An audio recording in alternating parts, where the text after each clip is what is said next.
Siteu bëri nga wax mënoo bëre te tapet nga daw rek nga fi nekkee yow boo amee match nul mel ni da nga gagné te da nga daw combat bi yëpp da nga ko arrêté génn saako yi ñu avertir la nga am défaite toog si plateau yi di wax. Lac de Guiers 2 nii la defoon ak yow nga toog si plateau yi di wax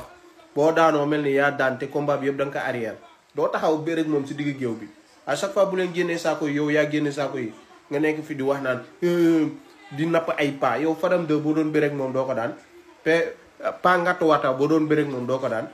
yow yaa doon Lac de Guiers 2 si match nul yaa mën a match nul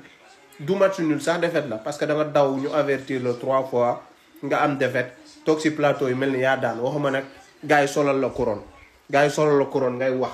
yow yaa bëri wax waaye yaa bëri wax défaite nga am défaite Lac de Guiers 2 daan na la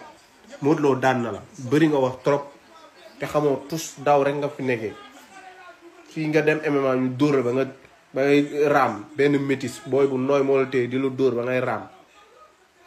lii daf ma metti waay